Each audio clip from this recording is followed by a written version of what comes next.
Hello and welcome back to CoderSource.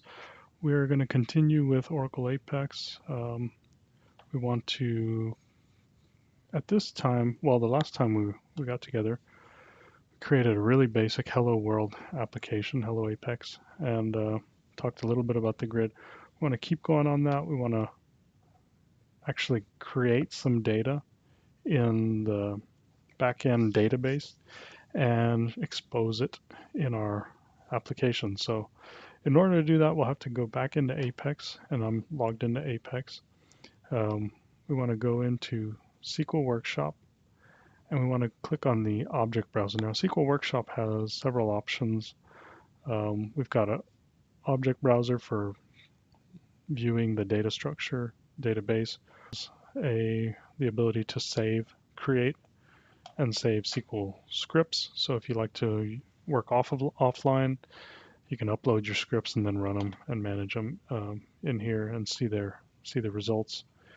There's some utilities. So, for example, a real interesting utility for getting a lot of data uploaded and into your database quickly is the data load uh, utilities. So you can bring in spreadsheet data, create tables very quickly and very easily. And then, of course, RESTful services will kind of cover the whole REST API that Apex exposes, but in another video. So we're going to get started creating a table. We'll create a task table, and we'll call it tasks. I always give every table an ID of type number. So this is where we start getting into the different field types. These are Oracle centric. Number, varchar is string. Number is like an integer. Date and timestamp, there's some subtle differences there. A date can be a date and time. Timestamp actually is useful for timestamps. Character large objects, binary large objects, floating like a real numbers, things like that. So there's a lot of different options. We'll keep it simple today. We'll give it a unique ID, just a number, and we'll populate that with a sequence. Here, we'll show you that later. We're going to do title. So maybe 100 characters for the title. And this not null, this says whether or not that field can be inserted with no value in it.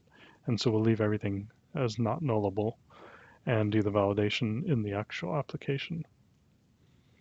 So ID, title, we'll give it a due date of type date, and we'll do notes, and then priority.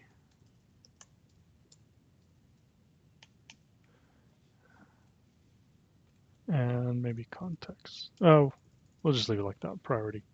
Okay, so click next. We're going to populate our unique ID from a new sequence that we're going to create. I like to keep everything lowercase. Tasks, sequence.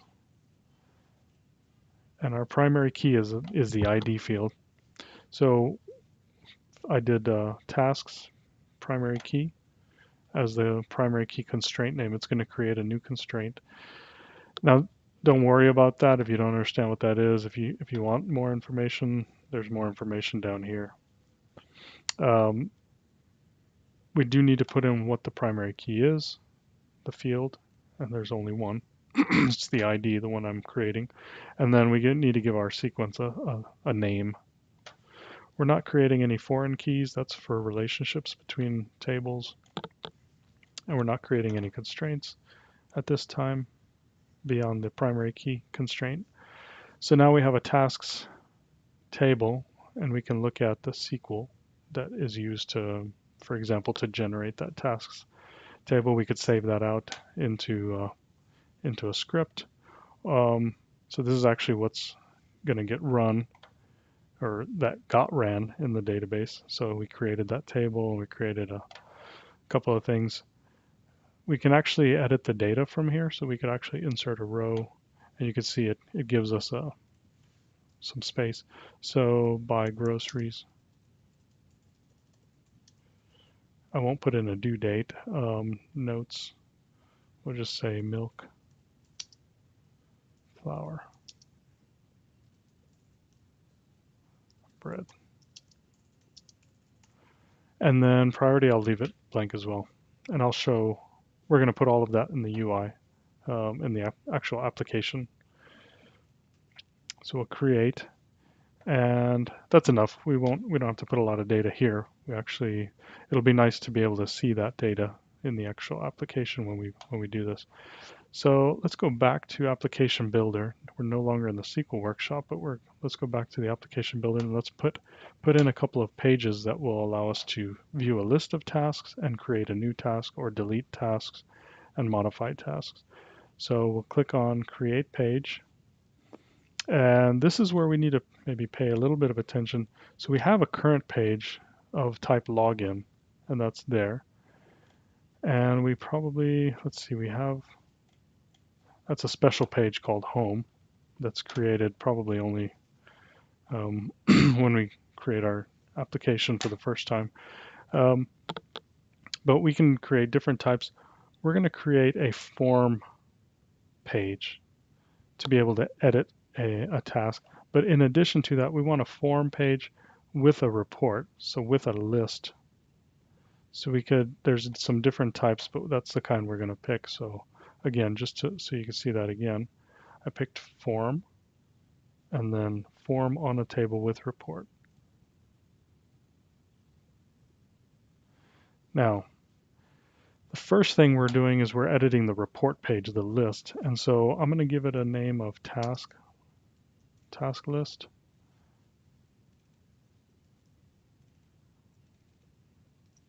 And it's actually going to be an interactive report region. And down here, we can actually specify the navigation list. So add a new list item, and we'll call it tasks. And then add the page link to the navigation list, yes. And we'll say that this is the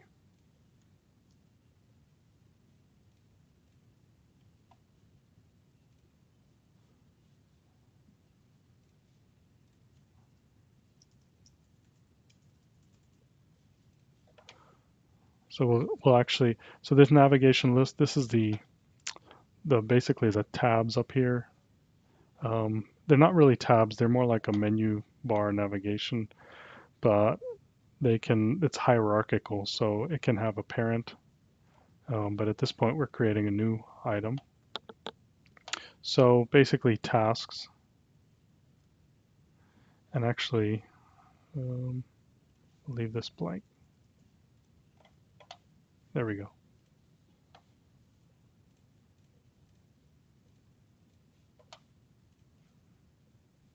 Okay, there we go. So tasks. So basically, when I click configure, add a new list item and just call it tasks, and that's it.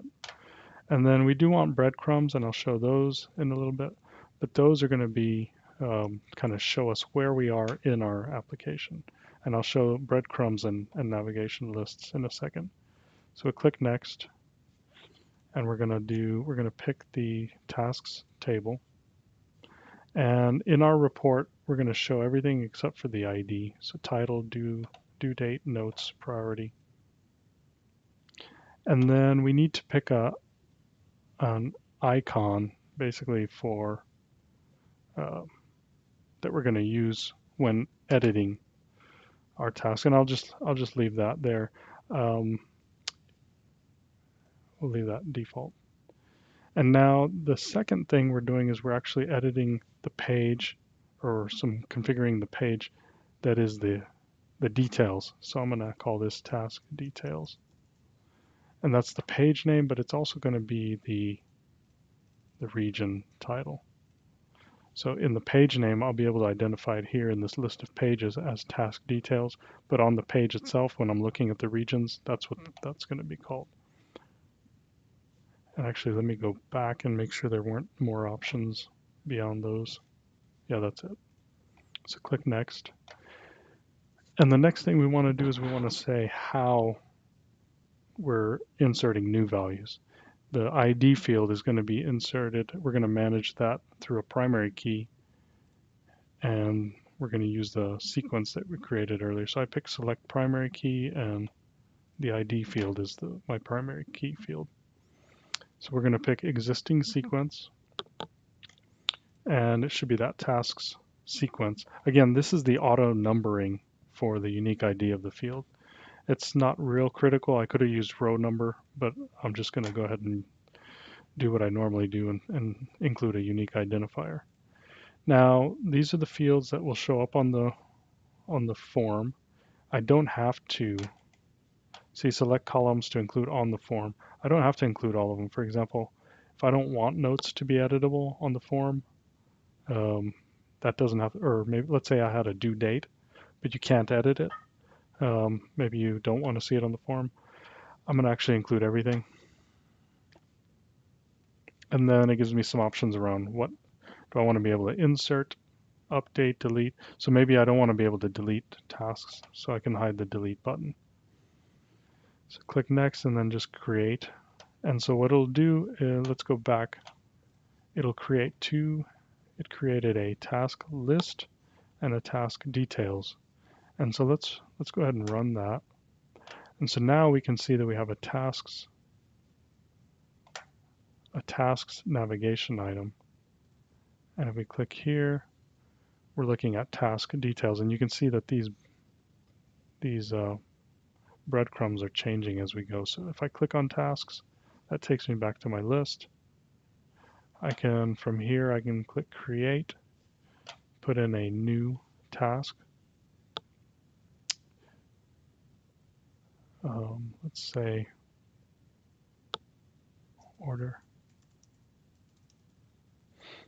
Okay, and then priority.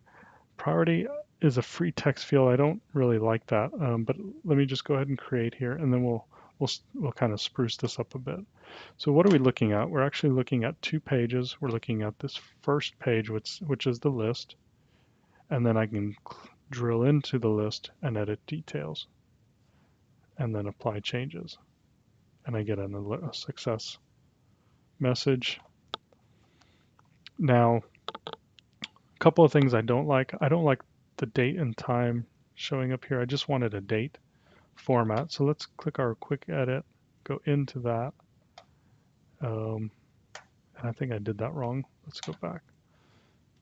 I like this quick edit, so I'm trying to make sure I know how to do it. Quick edit, and let's pick due date. There you go. And then there should be a format mask. So there's a format mask property, and I can click on this one, or maybe, yeah, we'll pick that one. Okay, excellent.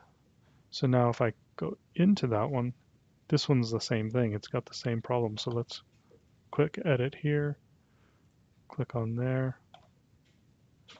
We go into the format for this one.